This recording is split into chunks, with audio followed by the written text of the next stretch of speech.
Quando alguém chega ao consultório e pergunta: doutor, essa cirurgia é uma boa? A resposta honesta nunca é uma resposta simples de sim ou não. A resposta correta é: depende da indicação. A mesma cirurgia pode devolver a vida de uma pessoa e arruinar a vida de outra. E isso não tem a ver necessariamente com a técnica escolhida, tem a ver com a decisão de operar ou não. Então, a cirurgia de coluna ganhou uma má reputação ao longo dos anos e isso não aconteceu por acaso. Não porque a técnica seja ruim, pelo contrário, a técnica já está bem estabelecida, a técnica evoluiu muito, hoje fazemos cada vez cirurgias menores com máximos resultados. O raciocínio clínico nem sempre e não acompanhou os resultados da evolução, porque o que compromete os resultados, principalmente cirurgias mal indicadas, as expectativas irreais, as decisões guiadas mais por exames que por clínica, e quando a imagem manda mais que o paciente, é óbvio que o risco aumenta. Pois a cirurgia não é definida por esses fatores simples, uma cirurgia é definida pelo contato e pela boa comunicação entre o médico e o paciente. E para entender que a indicação define o resultado, é preciso entender o que realmente caracteriza uma boa indicação cirúrgica.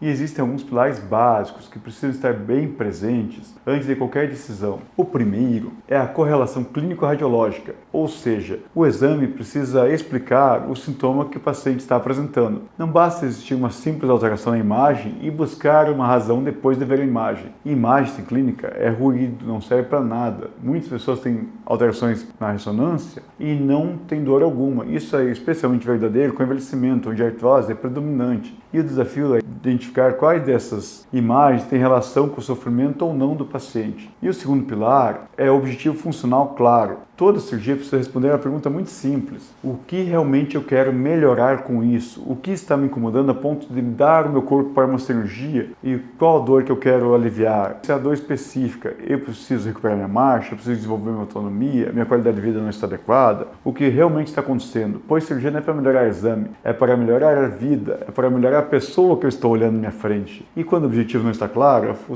a frustração costuma aparecer quase sempre, mesmo que a cirurgia tenha sido tecnicamente perfeita. Mas o que faltou foi a comunicação entre o médico e o paciente. E o terceiro pilar é a proporcionalidade. O tamanho da invenção precisa ser proporcional ao tamanho do problema, pois uma cirurgia pequena mal indicada pode ser até pior que uma cirurgia maior bem indicada. E uma cirurgia tem que sempre ser pensada na solução correta e não no tamanho da cirurgia, pois não é o tamanho da cirurgia que define o risco, é a coerência da indicação.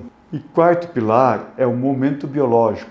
Toda boa indicação respeita o tempo. O tempo de compressão neural, a progressão da perda funcional, o desgaste acumulado ao longo dos meses ou até mesmo anos precisam ser considerados quando for indicada uma cirurgia. E a boa indicação também respeita o tempo que o paciente está sofrendo. Se aquele tempo dele já foi tempo de regenerar, pois operar cedo demais pode ser tão prejudicial quando operar tarde demais. Então a gente precisa saber que o tempo é fundamental para decidir uma cirurgia. E ainda existe muito moderno que precisa ser desmontado com maturidade, onde se vende muita ideia de que uma cirurgia minimamente invasiva, como se ela fosse inofensiva, seria maximamente resolutiva, mas não é bem assim. Menos invasão não significa menos consequência ou menos intervenção. Qualquer cirurgia muda a história da coluna. Toda intervenção deixa marcas. Mesmo as pequenas deixam cicatrizes. E o risco não está no tamanho do corte, no tamanho das cicatrizes, está no tamanho da decisão. Portanto, quando a decisão é ruim, nenhuma técnica salva o resultado. Não pode se esperar bom resultado de má indicação cirúrgica. E existe ainda um ponto que gera muito desconforto, especialmente entre nós cirurgiões, mas que precisa ser dito. Quando não operar, também é um erro médico.